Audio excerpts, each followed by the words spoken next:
네, 금요일장입니다. 우리 시장 오늘 살짝 쉬어가고 있는데요. 하락장 속에서 어떤 섹터를 관심 있게 보면 좋을지 섹터 인사이트 오늘 시작해 보도록 하겠습니다. 오늘 함께할 주제는요. 상승 에너지를 모으고 있는 국내 증시 저평가 소외주를 찾아야 할 때다라고 잡아봤는데요. 이틀간 조정이 있었습니다. 하지만 우리 지수 그동안 단기간 안에 가파른 상승이 나왔기 때문에 수급이 어떤 섹터로 흘러갈지가 좀 궁금해지는데요. 상대적으로 덜 올랐던 소외된 저평가 섹터 어디가 있을지 알아보도록 하겠습니다. 허준서 유진투자증권 연구원과 함께합니다. 어서 오세요. 반갑습니다. 안녕하세요. 네, 국내 증시 최근 들어서 가파른 상승세를 보여줬습니다. 오늘도 좀 쉬어가고 있는데 그동안에 상승한 거에 비해서는 좀 건강한 조정이다 이런 평가도 나오고 있습니다. 현 시점에서 어떤 섹터가 그래도 좀 소외됐다라고 판단하십니까? 결국에는 이제 삼성전자 실적 발표를 하면서 이제 실적 시즌이 시작이 됐죠. 근데 그동안에는 상법 개정이라던가 탈플라스틱 등 정책 기대감들이 좀 테마성 주식들이 좀 좋았다면은 이 삼성전자 실적 발표를 기준으로 해서 지금부터는 2분기 그리고 향후 실적에 좀 괜찮은 숫자들을 발표할 수 있는 그런 회사들을 좀 주목해 보시면 좋을 것 같습니다. 보통 일반적으로 중소형주들 같은 경우에는 회계상의 이유로 이제 8월 중순쯤에 실적 발표가 예정이 되어 있다 보니까 지금부터 이제 좀 이런 실적 관련된 중소형주들의 흐름을 좀 파악해 보시면은 좋을 수 있지 않나라고 생각을 하고 있습니다. 네, 그 안에서도 어떤 종목을, 어떤 섹터를 봐야 되는지가 궁금해지는데요. 양돈 업종 같은 경우에는 연초였죠. 아프리카 돼지열병 확산에 대한 우려가 커지면서 시장에서 살짝 관심을 받았다가 다시금 주춤해진 상황입니다. 흐름 좀 체크해 주실까요? 네. 그 관련해서 제가 종목을 이제 선진을 말씀을 드렸어야 됐는데 약간 놓친 부분이 있고요. 선진 같은 경우에는 말씀해 주셨다시피 양돈 관련 업종에 포함되어 있는 기업입니다.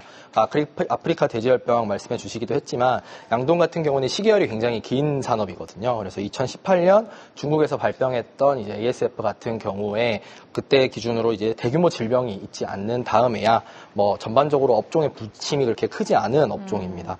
그러다 보니까 이제 국내에서 사료 사업을 하는 업체들 같은 경우에는 원재료를 해외에서 좀 수입을 하고 그리고 그렇다 보니까 환율이나 곡물가 등 매크로적인 이슈를 참고하시는 게 조금 더 도움이 되고요. 최근 곡물가는 좀 안정화 추세에 접어들었다고 판단을 하고 있습니다. 그리고 돈가도 국내나 베트남 할 것 없이 좀 양호하게 유지가 되고 있는 측면이기 때문에 배합사료나 양돈 같은 업을 하고 있는 업체들을 좀 지켜보시면 좋지 않을까 이렇게 생각을 하고 있습니다.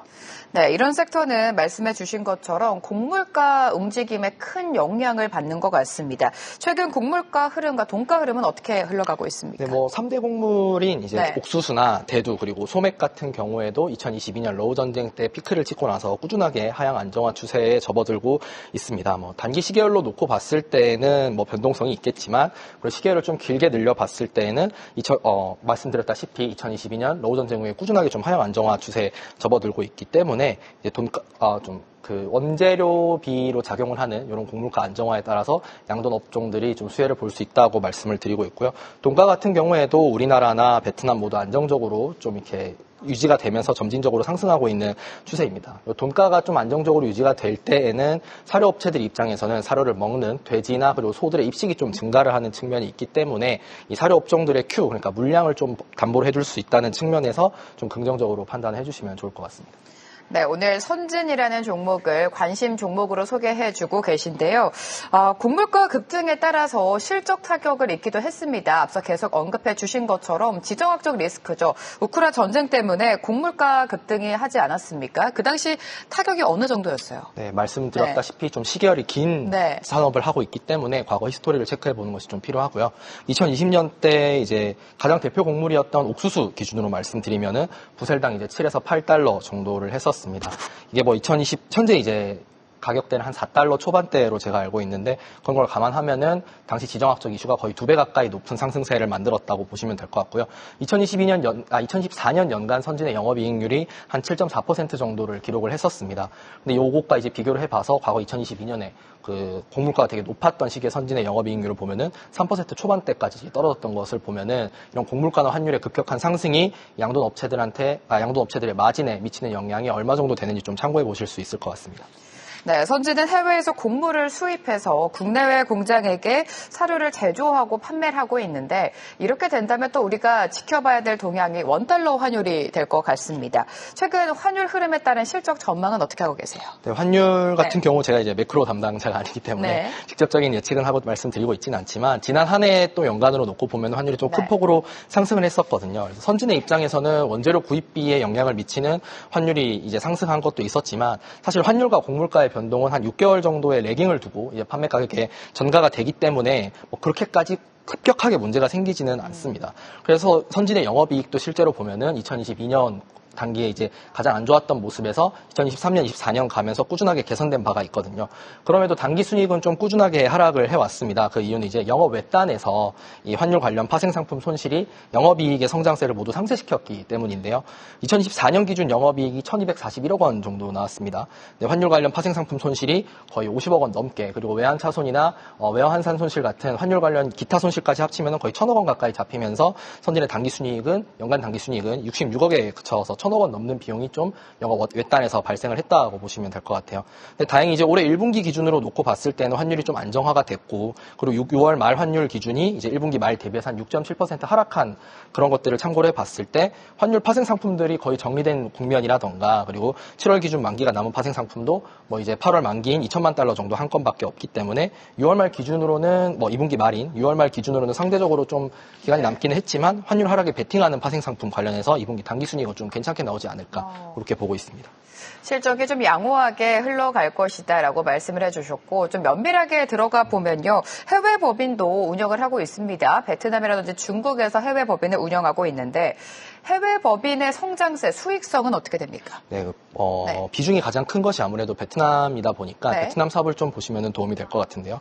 베트남은 국가의 경제력 대비해가지고 돈가가 좀 매우 높은 국가라고 보시면 됩니다. 뭐 키로당 돼지의 가격이 이제 2.6불 정도 하는데 미국의 돼지고기 수출 단가가 한 2.7불 정도 수준이거든요. 베트남과 미국은 굉장히 경제력 차이가 있음에도 불구하고 이 실제 많이 소비를 하는 돈가의 가격 차이가 이렇게 크지 않는 점을 고려를 해봤을 때 베트남의 돈가가 굉장히 높게 유지되고 있다고 보시면 좋을 것 같습니다. 베트남 돈가가 높은 경우에는 이게 수요가 그만큼 받쳐주기 때문에 그 가격이 형성이 되고 있는 것이고, 사료업체들 입장에서는 그 돈가가 높은 돈가를 좀 실질적인 마진으로 확보하기 위해서는 이 수직 계열화 사업을 같이 전개를 해야 되거든요. 근데 뭐 베트남에서도 선진 같은 경우에는 양돈 그리고 축산 식육으로 이어지는 그 계열화 움직임이 아직까지 이어지고 있기 때문에 뭐 향후에 이제 베트남 쪽 사업 수익성도 좀 긍정적으로 전망을 하고 있습니다. 네, 앞서서 실적 살짝 언급해 주셨는데 2022년 이후 그래도 좀 점진적인 실적 성장세를 보여줬음에도 불구하고 기업 가치는 장기간 좀 하락을 했습니다. 그 이유는 무엇일까요? 뭐 말씀드렸다시피 그 영업이익이 큰데 비해 가지고 단기 순이익단에서 그게 반영을 못 해주고 있었기 때문이라고 생각을 합니다. 축산이나 양돈 업체들 같은 경우에는 역사가 굉장히 길고 또 1차 산업인 애들이기 때문에 이 실질적으로 회사가 자본을 어떻게 사용하는지 또한 기업 가치의 기업 가치의 반영이 되는 요소거든요. 그래서 실질적으로 시장에 참여하는 분들이 매출액이나 영업이익에는 좀 많이 주목을 하시지만 실질적으로 자본을 어떻게 굴리는지에 대해서는 영업 외단에서 그것들이 반영이 되기 때문에 선진은 과거에 이제 그런 히스토리에서 놓고 봤을 때 환율 관련 포지션 설정이 잘못됐던 것들 때문에 영업 외단에서 영업이익의 규모를 모두 상쇄를 하는 그런 히스토리를 가지고 있었던 회사입니다. 근데 그런 것들이 이제 좀 해소가 되기 때문에 지금 1분기 실적을 발표한 이후에 주가 상승이 좀 시작이 됐었죠. 근데 그런 것들이 이제 반영되기 시작한 초입이라면 올해 연간으로 놓고 봤을 때 단기 순이익 규모로 회사를 다시 한번 보는 것이 필요하다고 생각을 하고 있고요. 그 관점에서 놓고 봤을 때 연간 영업이익 규모를 거의 1,500억 이상으로 지금 추정을 하고 있기 때문에 지금 시가총액이 어제 높은 상승에도 불구하고 한 2배 정도면은 이 영업이익을 다 회수할 수 있는 그런 사이클이라고 좀 봐주시면 좋을 것 같습니다. 네, 말씀대로 어제 선진이 좀 강한 슈팅이 나왔습니다. 14% 넘는 급등이 나왔는데 그럼에도 불구하고 밸류에이션 측면에서 봤을 때 여전히 저평가다라는 분석이 있습니다. 올해 저평가 원인을 해소할 만한 그 가능성, 모멘텀 어디에서 찾고 계십니까? 지속적으로 말씀드리고 있지만 저평가 해소의 모멘텀은 영업 외단에서의 정상화라고 봐주시면 좋을 것 같습니다. 이게 길게 놓고 보시면은 과거에 이제 랠리를 시작하기 이전에 선진의 시가총액 한 1,000억 원 정도 수준이었거든요. 근데 그 당기 2024년 연간 당기순이익이 한 66억 정도였으니까 그 당시에는 이제 밸류에이션 기준으로 놓고 보면은 그렇게 좀 저평가돼 있는 주식은 아니었습니다. 근데 25년 연간 이제 포워드 당기순이익 기준으로 놓고 보신다면은 한 1,500억 정도에서 높은 주가 상승을 이뤘지만 해도 한 2배 정도밖에 평가를 못 받고 있기 때문에 뭐 국내 이제 다른 양돈 업체들이랑 좀 비교를 해봤을 때 같은 계열 할인 계열사인 뭐 팜스코라던가 이지홀딩스 계열사인 뭐 팜스토리 그리고 우리손 FNG 이런 것들을 참고를 해보시면은 각각 뭐 한 7배에서 27배 정도로 좀 받고 있거든요. 뭐 같은 계열화까지 진행하고 있지는 않지만 이지바이오 같은 경우에도 한 5에서 6배 정도 받고 있기 때문에 그런 것들 참고해 보신다면은 선진이 지금 2배 수준에서 주가 상승을 많이 이루긴 했지만 아직까지도 업사이드가 좀 남아 있다 그렇게 보시면은 좋을 것 같습니다. 네, 경쟁 업체들과 밸류에이션을 비교했을 때 선진 자체가 업사이드가 많이 열려 있다라고 말씀해 주셨는데 경쟁 업체라고 하면 뭐 팜스코를 살짝 예를 들어 주신 것 같아요. 좀 차별화 어떤 차이점이 있는지 여쭤볼까요? 팜스코 같은 경우에는 우선 적자를 작년 연간으로 놓고 봤을 때 적자를 보고 있는 회사라 가지고 직접적인 비교는 좀 어렵기는 합니다. 네. 근데 뭐 전체적인 영업이익의 규모라던가 당기순이익의 규모 자체가 선진이 좀 월등하게 큰 업종이기 때문에 뭐 그런 부분들에서 밸류에이션을 디카운트를 받을 만한 요소는 전혀 없다고 판단을 하고 있고요. 그런 측면에서 봤을 때 뭐 2배에서 한 5배, 6배까지도 열려 있지 않느냐 그렇게 놓고 봤을 때는 가파르게 달려온 주가임에도 불구하고 가치 평가 모멘텀으로 놓고 봤을 때 아직까지도 상승 여력이 좀 남아 있다 그렇게 봐주시면 좋을 것 같습니다. 자, 계속해서 선진에 대한 투자 포인트 모멘텀을 설명해 주고 계신데요. 어제 좀 급등이 나왔기 때문에 현 시점에서 어떤 대응 전략을 가져가면 좋을지 궁금해하시는 투자자분들도 있으실 것 같습니다. 오늘 한 3% 정도 조정이 나오고 있는데 투자 전략 세워볼까요? 네. 오늘 빠지는 것은 사실 어제 좀 급격하게 그렇죠. 올랐기 때문에 차익 실현 욕구가 있어서 그렇지 않을까라고 생각을 하고 있습니다. 사실 뭐 계속해서 저평가 받고 있다고 말씀을 드리고 있기는 하지만 솔직히 말씀드리면 거의 2배 가까운 상승을 거의 한 3개월에서 4개월 내에 이뤘던 종목이라서 이 센티먼트 측면에서 솔직히 좀 부담이 될 수가 있습니다. 그래서 멀티플 측면에서는 아직까지도 할인을 받고 있는 것이 자명하지만 뭐 사실 이런 중소형주 같은 경우에는 센티먼트도 절대 무시할 수 없는 요소이기 때문에 주가 조정 시에 좀 매수를 한다던가 아니면은 돌파를 할 때 이제 추격 매수를 한다던가 뭐 그런 것들은 좀 자의적으로 해석을 하시면서 좀 적절한 대응 전략이 필요하지 않나라고 생각을 하고 있습니다.